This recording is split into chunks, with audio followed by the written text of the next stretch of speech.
Hi viewers, welcome to our channel. ప్రస్తుతం మనతో పాటు దామ బాలాజీ గారు సీనియర్ జర్నలిస్ట్ ఉన్నారు. వాటితో ఒకసారి మాట్లాడదాం. సార్ నమస్కారం. నమస్తే. సార్ ఛత్తీస్గఢ్లో మావోయిస్ట్ ఎన్కౌంటర్లో నంబాల కేశవరావు అని చెప్పేసి ఒక ఆయన మావోయిస్ట్ చనిపోవడం జరిగింది. అయితే ఇప్పుడు ఇతనికి సంబంధించిన ఇన్ఫర్మేషన్ బయట సర్క్యులేట్లో ఉంది. అంటే ఇతను ముఖ్యంగా చంద్రబాబు నాయుడు గారి పైన అలిపిరిలో బాంబ్ బ్లాస్ట్లో ఇతనే ప్రధాన సూత్రధారని కూడా చెప్తున్నారు. మరి అప్పుడు అలిపిరిలో ఏం జరిగింది, ఇతను ఏ విధంగా ప్లాన్ చేశారు, మరి దానికి సంబంధించిన ఇన్ఫర్మేషన్ ఏముంది? అలిపిరిలో 2003లో చంద్రబాబు మీద ఒక అటాక్ జరిగింది. అది అప్పట్లో ఒక రకమైన షాక్కి గురి చేసింది మొత్తం దేశాన్ని. ఎందుకంటే ఒక ముఖ్యమంత్రి మీద అప్పట్లో నక్సలైట్లు ఇలా అటాక్ చేయడం ఫస్ట్ టైం అన్నమాట. అంతకుముందు చాలాసార్లు ట్రై చేశారు కానీ ఇట్లా ఇది చేయలేదు. పైగా మిరకలస్గా ఆయన బతకడం కూడా అంతే మిరకల్గా బతకగలిగాడు. సో అది అప్పుడు షాక్కి గురి చేసింది. ఇప్పుడు నంబాల కేశవరావు నిన్న చనిపోవడంతో అసలు అలిపిరిలో చంద్రబాబు మీద అటాక్ నంబాల కేశవరావు చేయించాడు, ఆయనే దాన్ని వెనుకున్నాడు అనే ఒక వార్త వైరల్ అవుతుంది. నేను ఇంతకుముందే నంబాల కేశవరావు బయోగ్రఫీ చెప్పాను. నంబాల కేశవరావు ఎల్టీటీ వాళ్ళ దగ్గర ఫస్ట్ ట్రైన్ అప్ అయ్యాడు. ఎందుకంటే అప్పట్లో పీపుల్స్ వారికి ఒక వాళ్ళదంతా రూరల్ వార్ఫేర్ అంటారు. పీపుల్స్ వారిదంతా కూడా గ్రామాల్లో యుద్ధం చేయడం తప్ప అర్బన్ కంబాట్, అర్బన్ వార్ఫేర్ అనేది వాళ్ళకి అంత ఎక్స్పర్టైజ్ లేదు. చాలా ఆపరేషన్స్ మనం చూస్తే చాలా కామెడీగా ఉంటాయి. అవి పైకి బయట న్యూస్లో వచ్చే వేరే ఉంటాయి. వాళ్ళ దగ్గర మనం కానీ లోతుగా వెళ్ళి వివరాలు చూస్తే వీళ్ళేమి నక్సలైట్లరా, వీళ్ళకి బేసిక్స్ కూడా లేదే అనిపిస్తాయి అన్నమాట. అంత ప్రిమిటివ్గా ఉంటాయి వాళ్ళ ఆపరేషన్స్.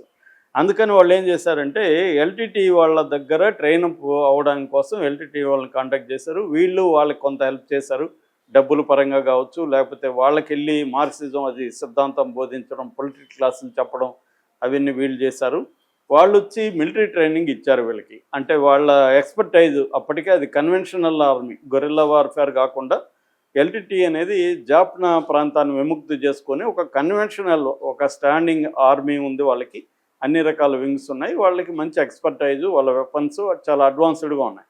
అందువల్ల వీళ్ళకి వాళ్ళు నేర్పించారు. తర్వాత కొన్ని రకాల ఏకపాఠ్యం లాంటివి కూడా అమ్మారు వీళ్ళకి. ఒక దశలో రాజీవ్ గాంధీ హత్య తర్వాత చాలామంది ఎల్టీటీ వాళ్ళు చెదిరిపోయారు ఎక్కడంటే అక్కడ. వాళ్ళకి డబ్బులు అవసరం అయ్యి వాళ్ళ దగ్గర ఉన్న గన్స్, అమ్యునిషను పీపుల్స్ వారికి అమ్మిన సందర్భాలు కూడా ఉన్నాయి. అలాగా ఈయన బాగా ట్రైనప్ అయ్యాడు. పైగా ఈయన ఆర్ఈసి రీజనల్ ఇంజనీరింగ్ కాలేజ్ వరంగల్లో ఇంజనీరింగ్ చదివాడు. కాబట్టి చదువుకుని ఇంజనీరింగు టెక్నాలజీ మీద అండర్స్టాండింగ్ ఉన్న ఇతను ఈ బాంబుల తయారీ, ముఖ్యంగా మందుపాత్రలు, క్లేమోర్ మైన్స్, రెండు రకాలు. మందుపాత్ర అంటే ఏమో కింద భూమిలో పెడతారు, పెద్ద బకెట్లో ఈ జెల్టన్ స్టిక్స్, డెటనేటర్స్ అవన్నీ పెట్టి దానికి వైర్ కనెక్షన్ ఇచ్చి చేస్తారు. ఎక్కువగా రిమోట్ కంటే కూడా ఎక్కువగా వైర్ కనెక్షన్, వైర్ని భూమిలో నుంచి తీసుకెళ్ళి ఒక 500 మీటర్ల దూరంలోనూ అట్లా దాన్ని పెట్టుకొని అక్కడ దానికి బ్యాటరీ కనెక్ట్ చేసి ఆ బ్యాటరీని ఆన్ చేయడం ద్వారా ఇది పేలేట్గా ప్లాన్ చేసుకుంటారు. ఇక్కడ కరెక్ట్గా ఈ వెహికల్స్ ఇక్కడికి వచ్చినాయా లేదని చెప్పడానికి దగ్గరలో ఒక వ్యక్తిని పెడతారు. ఆ వ్యక్తి సిగ్నల్ ఇస్తారు. ఆ సిగ్నల్ని బట్టి వాళ్ళు అక్కడ చేస్తారు. ఇది మందుపాత్ర టెక్నాలజీ. అది కాకుండా క్లేమోర్ మైన్స్ అంటారు. క్లేమోర్ మైన్స్ అంటే ఒక ఇనుప పైపుల్లో ఇవన్నీ కూరుస్తారు. పైపుల్ని మూసేస్తారు. మూసి దానికి వైర్ కనెక్షన్ ఇస్తారు. వైర్ని ఇట్లాగే దగ్గరలో ఎక్కడని పెట్టుకుంటారు. ఇవి చెట్లల్లో కానీ, పొదల్లో కానీ, రాళ్ల మధ్య కానీ దారికి ఇటువైపు వచ్చి చెరువు వైపు పెడతారు. దీన్ని క్లేమోర్ మైన్స్ అంటారు. సో అలిపిరిలో అదే జరిగింది. అలిపిరిలో ఏంటంటే 2003 అక్టోబర్ 1న 4:10-12 చంద్రబాబు మీద అటాక్ జరిగింది. అప్పుడు బ్రహ్మోత్సవాలు జరుగుతున్నాయి. దానికి అటెండ్ అవ్వడానికి ఆయన అలిపిరి మెయిన్ గేట్కి 500 మీటర్ల దూరంలో ఆయన కాన్వాయ్ వస్తుంది. బుల్లెట్ ప్రూఫ్ వెహికల్లో ఉన్నాడు ఆయన. సో ఆయన మీద అటాక్ జరిగి ఆ వెహికల్ గాల్లోకి లేచి ఇలా పక్కకు తిరిగింది. అది మిరకల్గా ఆయన బతికాడు. ఎందుకంటే బుల్లెట్ ప్రూఫ్ ఉండడం వల్ల గ్లాసులు పగలలేదు. మామూలుగా అద్దాలు పగిలి కానీ ఈ వీటిలో నుంచి అవి గుచ్చుకొని ఉంటే తగిలుంటాయని చనిపోయేవాడు కార్లు. ఆయన అది గ్లాసులు పగలలేదు కాబట్టి బుల్లెట్ ప్రూఫ్ వెహికల్ ఆయన్ని రక్షించిందని చెప్పొచ్చు. సో దానికి సంబంధించి చాలా చంద్రబాబు తర్వాత మాట్లాడాడు. 2 నిమిషాలు నాకేం అర్థం కాలేదు, అసలు మైండ్ బ్లాక్ అయిందని చెప్పాడు. తర్వాత ఈ లోపల సెక్యూరిటీ వచ్చి ఆయన బయటికి తీశారు. తీసిన తర్వాత చిన్న గాయం మీద అయిందో తప్ప ఆయన పెద్ద ఏం కాలేదు. కారులో బొజ్జల గోపాలకృష్ణారెడ్డి, తర్వాత ఎమ్మెల్యేలు తిరుపతి పుత్తూరు ఎమ్మెల్యేలు చదలవాడ కృష్ణమూర్తి, ఆర్ రాజశేఖర రెడ్డి వీళ్ళంతా కూడా ఉన్నారు. ఉమాపతి అని చీఫ్ సెక్యూరిటీ ఆఫీసర్ వీళ్ళంతా ఉన్నారు. కానీ వాళ్ళకి కూడా పెద్దగా, ఉమాపతికి మాత్రం కొంత హెవీగా జరిగింది, మిగతా వాళ్ళకి పర్వాలేదు. సో ఈయన చంద్రబాబు ముందు కూర్చున్నాడు, డ్రైవర్ పక్కన కూర్చోవడం అలవాటు. అయితే సెక్యూరిటీ ల్యాబ్స్ అనేది ఉందని చెప్తారు. ఎందుకంటే అంతకుముందు జామర్ ఉంటుంది, జామర్ కారు ముందెళ్ళాలి. అది ఆ రోజు జామర్ కారు రాలేదు. తర్వాత డిఎస్ఎండి అంటారు, అంటే deep search metal detector. So ముందుగా సెర్చ్ చేసి అది శానిటైజ్ చేయాలి, శానిటైజ్ చేయడం అంటారు సెక్యూరిటీ భాషలో. అంటే క్లియరెన్స్ ఇక్కడ ఏమీ లేదు అనేది చెప్పాలి, బాంబులు కానీ ఎటువంటివి లేవని చెప్పాలి. అది ప్రాపర్గా జరగలేదు. అట్లాగే కాన్వాయ్లో సిమిలర్ వెహికల్స్ 4-5 పెట్టాలి. అంటే చంద్రబాబు ఉన్న కారు లాంటివే 4-5 ఉండాలి, సేమ్ నెంబర్ ఉండాలి. అప్పుడు ఏమవుతారంటే ఏ కారులో ఆయన ఉన్నాడో తెలియదు కాబట్టి కన్ఫ్యూజ్ అవుతారు. అటువంటి జాగ్రత్తలు మామూలుగా సెక్యూరిటీ తీసుకుంటారు. కానీ ఆ రోజు అవేవి జరగలేదు. అందుకని మళ్ళీ ఆ తర్వాత ఎస్పీని, కలెక్టర్ని వీళ్ళందరినీ కూడా సస్పెండ్ చేశారు. అంటే ప్రోటోకాల్స్ ప్రకారం జరగదు. మామూలుగా అయితే ఎన్ఎస్జీ, ఈయన Z+ కేటగిరీలో ఉన్నాడు చంద్రబాబు. ఎన్ఎస్జీ ఇస్తామని సెంటర్ చెప్పినా ఈయన వద్దన్నాడు. ఎందుకంటే ఎన్ఎస్జీ ఉంటే వాళ్ళ ప్రోటోకాల్ స్ట్రిక్ట్గా ఉంటే నేను ప్రజలకు దగ్గరగా ఉండలేను అని చంద్రబాబు ఫీల్ అయ్యాడు. అందుకని ఎన్ఎస్జీ వద్దన్నాడు. ఎన్ఎస్జీ ఉంటే ఇవన్నీ ప్రోటోకాల్స్ వాళ్ళు కంపల్సరీగా ఫాలో అవుతారు, అది ఫాలో కావాలి. సో అందువల్ల ఇది జరిగింది. దాని తర్వాత ఒక్కసారిగా ఎవరు చేశారు, ఏం చేశారా అని అర్థం కాలేదు. చంద్రబాబు అయితే ఇది యాక్సిడెంట్ అనుకున్నానని చెప్పాడు. యాక్సిడెంట్ అయ్యి కారు బోల్తా పడిందేమో అనుకున్నాను. తర్వాత చూస్తే నాకు అసలు ఆ దృశ్యం చూస్తే ఎలా బతుకున్నాము మేమంతా అనిపించింది, అంత ఘోరంగా జరిగింది అనేది ఆ తర్వాత ఆయన చెప్పాడు.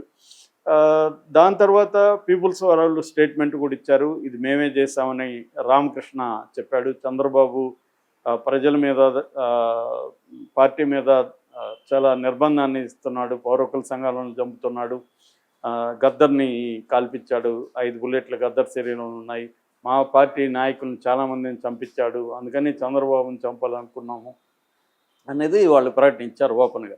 ఆ తర్వాత దాని మీద ఇన్వెస్టిగేషన్ జరిగింది. మరోవైపు అప్పట్లో జంగ్ అనే పత్రిక వచ్చేది మావోయిస్టులకి. జంగ్ అంటే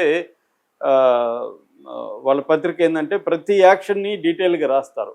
దాంట్లో మ్యాప్ వేస్తారు, ఫెయిల్ అయితే ఎందుకు ఫెయిల్ అయిందో రాస్తారు, సక్సెస్ అయితే ఎలాగో రాస్తారు. అంటే జరిగింది ఎలా అనుకున్నాము, ఎలా చేసాము, ఎలా జరిగింది, అందులో తప్పులేంటి, తీసుకోవాల్సిన లెసన్స్ ఏంటి, ఇవన్నీ దాంట్లో ఉంటుంది. ఇది అందరికి కూడా ఇవ్వరు అనమాట, మావోయిస్టులో అందరికి ఇవ్వరు, డిస్ట్రిక్ట్ కమిటీ వరకే ఇస్తారనమాట ఆ పత్రిక. అంటే సీనియర్ కామ్రేడ్స్ వాళ్ళ పార్టీ మెంబర్స్కే ఇస్తారు.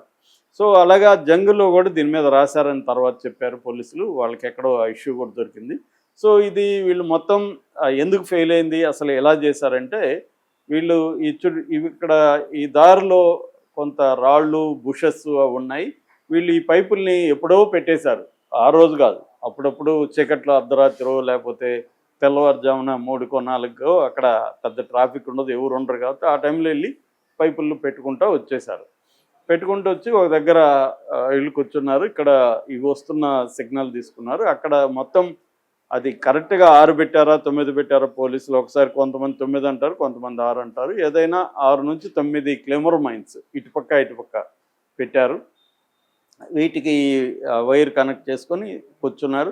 అక్కడ ఏంటంటే 2 రకాల టెక్నాలజీ ఉంటుంది. ఒకటి బ్యాటరీని, స్విచ్ని మనం పాత సినిమాల్లో చూస్తాం, ఇట్లా నొక్కితే పేలుతూ ఉంటాయి, అలాగా నొక్కడం ఒకటైతే, రెండోది కెమెరా ఫ్లాష్ ఉంటుంది. కెమెరా ఫ్లాష్ని దానికి కొడితే అది యాక్టివేట్ అవుతుంది.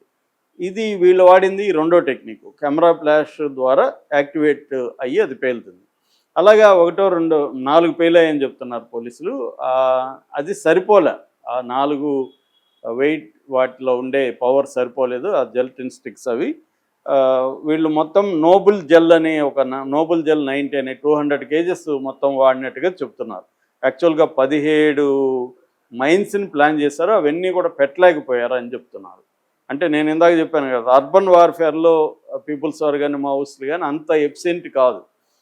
వీళ్ళు రూరల్ వార్ఫేర్లు అంటే వీళ్ళకి బాగా టైం ఉండి, వీళ్ళకి సిచ్యువేషను, ప్లేసు, టెరైను అంత కంట్రోల్లో ఉంటే చేయగలరు. కానీ ఫాస్ట్గా అర్బన్ వార్ఫేర్లో ఏమంటే హై టెక్నాలజీ ఉండాలి, హై ఎఫిషియన్సీ ఉండాలి, హై ట్రైనింగ్ ఉండాలి, తర్వాత లాజిస్టికల్గా బాగా హెల్ప్ ఉండాలి, అవన్నీ లేవు వీళ్ళకి. ఫర్ ఎగ్జాంపుల్ మనకి ఆయన మాగుండ సుబ్బరామరెడ్డి కిడ్నాప్ కేసులో అసలు ఎంత హైట్ ఉంటాడు, మనం పోయేవాళ్ళు ఎంత హైట్ ఉండాలి, ఆ మినిమం జ్ఞానం కూడా లేదు. ఆయన ఎంత హైట్, పోయిన వ్యక్తి ఏమో అంత కొద్దున్నాడు. సో అసలు ఆయన్ని పట్టుకొని అలా ఇసిరేయగలడు, అలా ఉన్నాడు. తర్వాత గన్మెన్, తర్వాత వెహికల్ ఒకటే ఉంది, అది ఫెయిల్ అయితే ఎట్లా అని మినిమం కామన్ సెన్స్. ఒక వెహికల్ తీసుకెళ్తే అది ఫెయిల్ అయితే ఏం చేయాలి, పైగా ఈయన పట్టుకుపోవాలి. కిడ్నాప్ చేయడం మోర్ డిఫికల్ట్ దాన్ కిల్లింగ్ ఏ పర్సన్. చంపేయడం ఈజీ, టక్కని చంపేసి వెళ్ళిపోవచ్చు. కిడ్నాప్ అంటే ఆ వ్యక్తిని తీసుకురావాలి కదా. వీళ్ళేమో అంత బక్కగా ఉన్నారు, పైగా ఎక్స్పీరియన్స్ లేదు ఒకరికి కూడా అంతకుముందు. ఇలాగే వెళ్ళి అది చదివితే బాధ కామెడీగా అనిపిస్తుంది ఆ యాక్షన్ మనం వింటే. సో అలాగా వీళ్ళు అర్బన్ యాక్షన్స్లో అనుభవం లేకపోవడం వల్లనే ఇక్కడ కూడా ఏమైంది, ఒకవేళ కెమెరా ఫ్లాష్ పనిచేయకపోతే ఏంటనే ఒక కామన్ సెన్స్ కూడా వీళ్ళ దగ్గర లేకపోవడం వల్లనే చంద్రబాబు బతికాడు నిజానికి.